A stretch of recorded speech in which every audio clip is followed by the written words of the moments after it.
नमस्कार। आदर्श शिक्षण संस्थान नागौर आदर्श विद्या मंदिर कोलिया द्वारा संचालित ऑनलाइन कक्षा में आप सभी भैया बहनों का हार्दिक स्वागत एवं अभिनंदन है। आज हम बात करेंगे कक्षा अष्टमी और विषय हिंदी, पाठ संख्या 4, दीवानों की हस्ती। इस कविता के कवि भगवती चरण वर्मा है।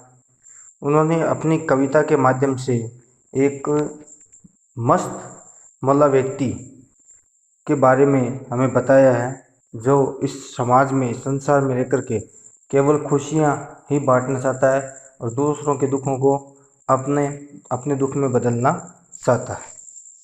तो आइए देखते हैं कविता की पंक्तियाँ। किस ओर चले यह मत पूछो, चलना है बस इसलिए चले, जग से उसका कुछ लिए चले, जग को अपना कुछ दिए चले। पंक्तियाँ पुनः देखिए। किस ओर चले यह मत पूछो, चलना है बस इसलिए चले, जग से उसका कुछ लिए चले, जग को अपना कुछ दिए चले। इस पद्यांश में शब्दार्थ एक ही है, जग, संसार, जगत, दुनिया। देखिए इस पद्यांश का प्रसंग। प्रस्तुत पंक्तियाँ हमारी हिंदी की पाठ्य पुस्तक वसंत 3 में संकलित कविता दीवानों की हस्ती से ली गई है। इसके कवि भगवती चरण वर्मा हैं। इस काव्यांश में कवि संसार से दूर अपनी अलग राह पर चलने की बात कह रहे हैं। आइए देखते हैं पंक्तियाँ। व्याख्या। दीवानों की हस्ती कविता में कवि कहते हैं कि मुझसे मत पूछो मैं कहाँ जा रहा हूँ। किस ओर चले ये मत पूछो, कवि कहते हैं कि मुझसे मत पूछो कि मैं कहाँ जा रहा हूँ। मुझे तो बस चलते रहना है इसलिए मैं चला जा रहा हूँ। कवि कहते हैं कि मुझे तो बस चलते ही जाना है इसलिए चले जा रहा हूँ। चलना है बस इसीलिए चलें। कवि कहते हैं कि किस ओर चले ये मत पूछो, कवि कहते हैं कि मुझसे ये मत पूछो कि मैं कहाँ जा रहा हूँ। चलना है बस इसलिए चले, मुझे तो बस चलना है इसलिए मैं चला जा रहा हूँ। जग से उसका कुछ लिए चले, जग को अपना कुछ दिए चले। कवि कहते हैं मैंने इस दुनिया से कुछ ज्ञान प्राप्त किया है, अब मैं उस ज्ञान को बाकी लोगों के साथ बांटना चाहता हूँ, इसलिए मुझे निरंतर चलते रहना होगा।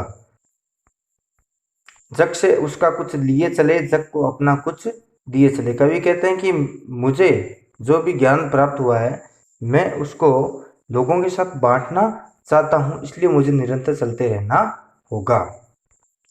अगली पंक्तियाँ। दो बात कही दो बात सुनी, कुछ हंसे और फिर कुछ रोए, छककर सुख दुख के घूंटों को हम एक भाव से पिए चले।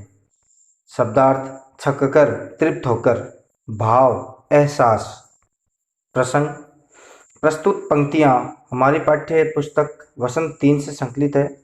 इसमें कवि संसार से दूर अपनी अलग राह पर चलने की बात कह रहे हैं, साथ ही लोगों के दुख सुख को भी बांटने की बात कह रहे हैं। व्याख्या। भगवती चरण वर्मा दीवानों की हस्ती कविता की इन पंक्तियों में कह रहे हैं कि वो जहाँ भी जाते हैं लोगों से खूब घुलते मिलते हैं, यानी मिलना जुलना उनका होता है।